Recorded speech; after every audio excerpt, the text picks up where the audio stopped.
Hello to all of my fellow collectors and stackers out there. Franklin.Half.Addict here, and I got another kind of silver show and tell video.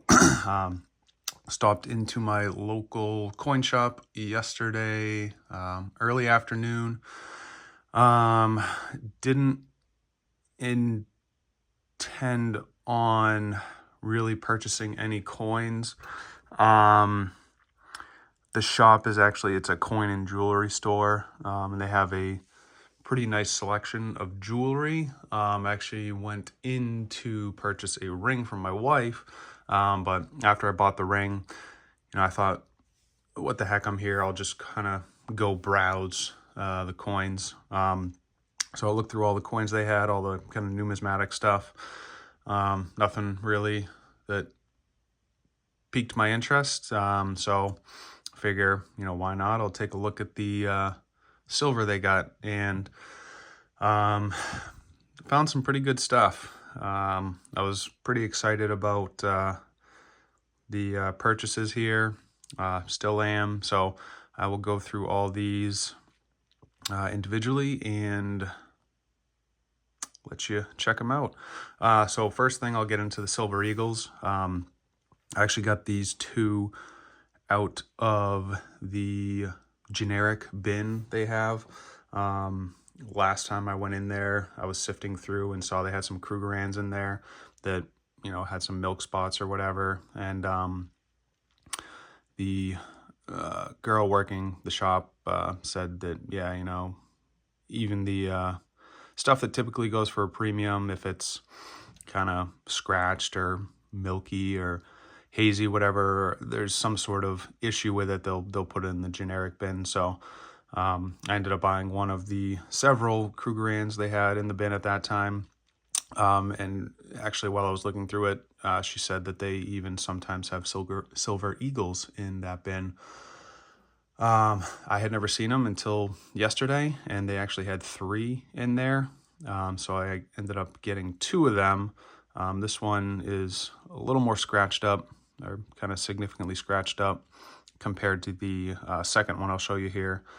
But still not really horrible. Oh, yeah, I'm making it worse here.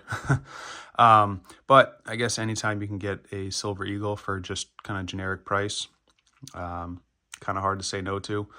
I think, so for their generics, they charge $2 over spot. And I don't know if they made a mistake yesterday or I was wrong, but I could have sworn spot was around 25, a little over 25. So $2 over, these should have been 27 and change, but I actually paid $26.04 each for these Eagles. So there's that one, which, as I said, is the kind of more scratched up of the two. This one actually still looks pretty darn nice. It's got a nice little bit of rim toning going on around the edge. The other one did have some toning as well, but seemed kind of more spotty to me. Let me see if I can adjust the light settings here so there's not as much of a bright glare. This one, I mean, just really kind of nice obverse. A few little hairlines on the right field, kind of between T and Y of Liberty. In between the sun's rays, there's a few more, but really not bad, if you ask me. So I think what probably got this into the generic bin is here on the reverse, that kind of nasty spot there. But overall, there's a few scratches there in the right-hand field as well by the A in America. The shield's a little scuffed up. But, very happy with this for, $2 over spot. Can't really go wrong there. Next, let's go with this guy right here. And this is actually the second of these Gulf and Western Associates rounds I've purchased in the last 3 weeks or so from that shop. The first one I bought did have some toning, just like this one does, but this one is much more vibrant and colorful than that other one. And I'm showing you this side first because I think the other side is much more stunning. But really the colors on this side are pretty nice. So very happy with that. And then take a look at this. I mean, that's just beautiful. Full, complete coverage, rim to rim. You know, beautiful blue color, some pinkish, magenta, orangey gold type color in the feathers of the wings. This was also in the generic bin, so yeah, I'll grab these all day long for $2 over spot with this kind of color. Let's see if I can adjust these lights a little closer. Yeah, so very, very happy with this round here. Just a beautiful overall piece of silver. So that is really nice. So happy with that one. And then again, if they ever have these older Onzas, always got to get at least one. They are, excuse me, they are pricey. The premiums on these are hefty. The shop I go to, they charge $10 over spot. So not really something you want to stack if you're trying to add weight. But one here and there, I like to pick them up.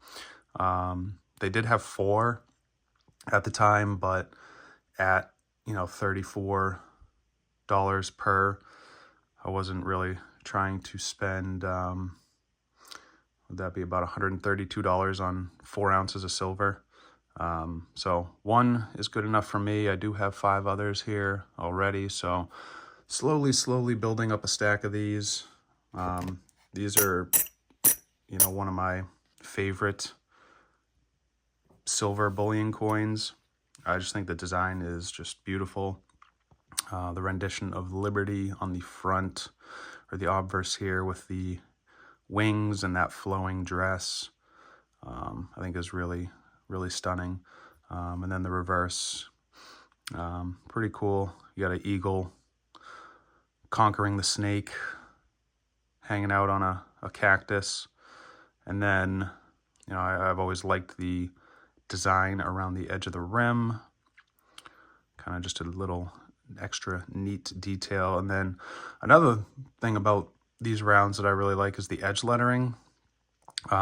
Being from the United States, where up until recently, I don't know when they started the presidential dollars, but almost every coin I've ever known in my life has had a reeded edge.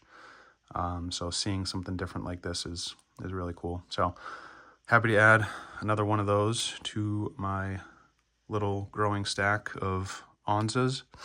And then last we have 4 90% halves, and a little story on those. I was originally only wanting to just get a couple. I was actually planning on just getting a couple Franklin halves to add to my tube.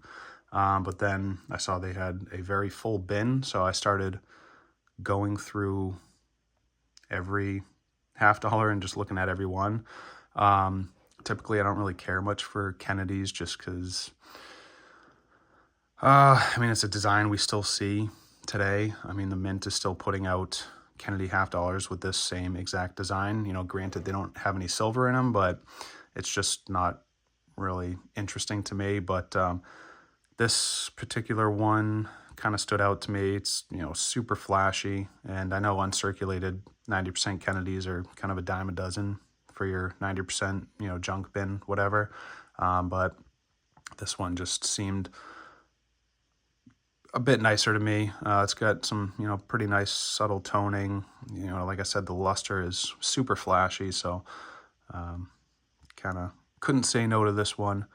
And then, as I was dumping out the bin, one of these Washington 250th anniversary proof $half popped out, and you know, this one's obviously impaired. It has a nice significant rub mark across Liberty there. You know, it's kind of spotted, but for you know, 19 times face value, kind of hard to say no to a nice deep cameo proof coin. And this, I think, was actually the first time I had really seen one of these coins in person. So when it fell out of the bin and was scattered amongst the or sitting amongst the scattering or smattering of other $half, it just obviously stood out because it's a deep cameo proof, but it looked smaller. It was really weird. It caught me off guard. I at first thought it was a quarter. I was like, oh, what's this proof quarter doing in here? But, you know, then I saw or realized it was the $half and actually compared it to the other halves in there. And, you know, it is the same exact diameter as a US $half. So, so I saw that, and then sifting through some more, another one popped out. So, like I said, at, you know, 19 times face value, kind of hard to pass up the quality of a nice black mirrored white cameo $half. So grabbed two of those. They had two, got them both. And then this last one kind of shocked me a little bit. And you might be looking at the reverse thinking, you know, what's the big deal? It's just a heavily worn Walking Liberty $half. But when you look at the obverse, we have an obverse mint mark. So the 1917D is one of, I believe, just 9 coins in the entire series out of 46 different date and mint mark combinations that has a mintage of less than 1 million. And I don't remember off the top of my head, but I believe it's somewhere around 760,000 or so of the 17D obverse were made. And then, like I said, this is kind of a lower grade, but still there's no major issues with it, no deep scratches, no dings in the rim. You know, the coloration is nice. It doesn't appear to have ever been cleaned. So I think this would probably grade at good 4, which is, let's see, about 3 grades away from being the lowest possible grade other than unidentifiable. So not really a super valuable coin in the grade. I think these typically sell for about $20 to $25, but getting one for $9.50 and pretty much immediately doubling your money, it's pretty cool. I don't actually collect Walking Liberty $half, the series. The only ones I have are in my tube of 90%. I'm not going to put this in there just because it does have more value than a generic $half. I'll stick this in a cardboard 2x2, but like I said, I don't collect the series, so it's not something I particularly care to keep. So I don't know if anyone watching this video is interested in the coin. You can leave me a comment down below, and we can find a way to get in touch and make a deal on this. So that is the end of the video. Hope you all have enjoyed it. I certainly enjoyed you know, searching for all these coins. It's always fun to go in and just browse and look. Even if I'm not going to buy anything, I just love looking at coins, looking at silver. So it's always fun, and it's just a treat if you do find something that really strikes your eye and, you know, piques your interest, which I was able to kind of do that quite a bit with this purchase here. So again, thank you for watching. If you guys did like this video, if you enjoyed it, hit that thumbs up button. It'll help, you know, spread the video to other people who may not normally see it. yeah, leave me a comment down below. Which of these coins stood out to you? Which ones did you like? Would you have bought any of these? And with that, have a wonderful day. And again, thanks for watching.